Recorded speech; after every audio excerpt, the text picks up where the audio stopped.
શ્રી ગોવર્ધન નાથ કી જય. પુષ્ટિ માર્ગ સેવા પ્રણાલી ભાવ પ્રકારમાં આજે રંજક રાજભોગની ઝાંખી કરીએ. ગુરુઘરની આજ્ઞા પ્રમાણે જ મિશ્રી, દૂધઘર, નાગરી, અનશખડી અને સખડી સુધીની સેવા વૈષ્ણવજનો ખૂબ પ્રેમથી પહોંચે છે. હરિરાય મહાપ્રભુ ચરણ નિત્ય લીલા અને સહસ્ત્રી ભાવના ગ્રંથમાં રાજભોગના સુંદર સુંદર પ્રકાર ભાવના ભાવ અર્થ બતાવ્યા છે. શિંગાર થઈ ગયા પછી શિંગાર ભોગની કટોરી વળી કરી અને ત્યારબાદ રાજભોગ આવે છે. ગુરુઘરની આજ્ઞા પ્રમાણે કીધું એમ સખડી જ્યાં સુધી હોય ત્યાં. સર્વપ્રથમ મિશ્રી, લીલા મેવા, સૂકા મેવા, મીઠી સામગ્રીઓ, ત્યારબાદ નાગરીની એટલે દૂધઘર, પછી નાગરીની સામગ્રીઓ, પછી અનસખડી, પછી સખડી, એવી રીતે આપણને બધાને ખ્યાલ જ છે.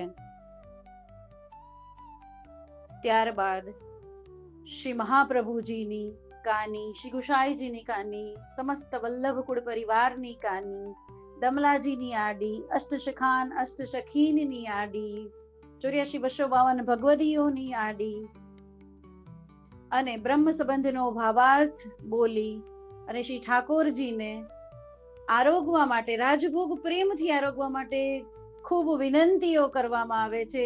ખૂબ આગ્રહપૂર્વક પ્રભુને પ્રેમથી જમાડવા માટે અને પછી પડદો પડે છે. સખીજનો રાજભોગ 4 પ્રકારના બતાવ્યા છે. આપણને બધાને ખબર જ છે. નંદાલયમાં દોનો ભાઈઓ સંગે આરોગે, કુંજ નિકુંજમાં સ્વામિનીજી સંગે પ્રભુ આરોગે, અષ્ટસખીન આરોગાવે, વનમાં ગાય અને ચરાવવા જાય ત્યારે યશોદા મૈયા કુમારિકાઓ સાથે વિવિધ સામગ્રીઓ મોકલે અને પ્રભુને ગોતતા ગોતતા કુમારિકાઓ ક્યારેક યમુનાજીના કિનારે, ક્યારેક કુમુદ વનમાં આરોગે. એ છાક લીલા કહેવાય. અને આજુબાજુના વ્રજ ભક્તોના ઘરે પ્રભુ આરોગે. આ 4 પ્રકારના રાજભોગ સુંદર રીતે પ્રભુ આરોગે છે. એવી ભાવ લીલા જાણી મનમાં રાખી અને પ્રભુને આરોગાવવાથી હૃદયમાં પ્રભુ આરોગતા હોય એવો ભાવ હૃદયારૂઢ થાય છે અને પ્રભુ પણ ખૂબ પ્રસન્નતામાં બિરાજી અને આપણા ઘરની રંચક સામગ્રી આરોગે છે. ભોગ મંદિર એ ભક્તની નિકુંજ સ્વરૂપ છે. જ્યાં નંદાલયમાં પ્રભુ ભોગ મંદિરમાં આરોગતા એને હરિરાયમાં પ્રભુ ચરણ પુસ્તકોમાં ભોગ મંદિરથી આલેખે છે અને એ ભક્તની નિકુંજ સ્વરૂપ છે. તેથી પ્રભુ ભક્તાધીન બની ભક્તોના રસનો અંગીકાર કરે છે, અનુભવ કરે છે, એવી ભાવના કરવામાં આવે છે. અને આપણે બધા જાણીએ જ છીએ કે સખડીમાં દાળ, ભાત, શાક, રોટલી, કઢી, ખીચડી, અને સખડીમાં મઠડી, મોહનથાળ, બુંદી, દૂધમાંથી બનાવેલી પૂરી, દૂધઘરમાં દૂધમાંથી બનાવેલી સામગ્રીઓ આવી રીતે આવે છે. રાજભોગ પ્રભુ આરોગતા હોય ત્યારે રાજભોગના ઋતુ પ્રમાણે સુંદર સુંદર કીર્તનો ગાય અને પ્રભુને આરોગાવવામાં આવે છે, આગ્રહ કરવામાં આવે છે. પ્રભુ ભોગ આરોગી લે ત્યારબાદ ભોગ સરાવ્યા પહેલા આચમન કરાવી, મુખ વસ્ત્ર કરી અને ત્યારબાદ ભોગ શરાવી અને ત્યાં બધું ચોખ્ખું કરવામાં આવે છે.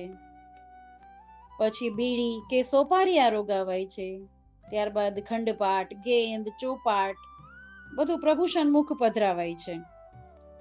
ત્યારબાદ પ્રભુ સાથે પ્રણય ગોષ્ઠી કરાય છે, માલાજી ધરાય, આરસી દેખાડી પ્રભુ સન્મુખ કીર્તનો સુંદર સુંદર થાય છે. ઉષ્ણકાળમાં પંખા, ફુવારા, શીતકાળમાં અંગીઠી ધરાય છે અને વિવિધ સામગ્રીઓ જે પ્રભુને ધરાય છે એ વિવિધ ગોપીજનોના ભાવ પ્રમાણે છે, આપણે સૌ જાણીએ છીએ. અને ત્યારબાદ માલાજી વડા કરી, દંડવત કરી અને અનુસર થાય છે. આવી રીતે સુંદર સુંદર ભાવથી, કીર્તનોથી પ્રભુ રાજભોગ આરોગે છે અને અનુસર થાય છે. એવી સુંદર ભાવનાથી સેવા કરવાથી અત્યધિક આનંદ આવે છે અને પ્રભુ પણ પ્રસન્નતામાં આપણા ઘરમાં બિરાજે છે.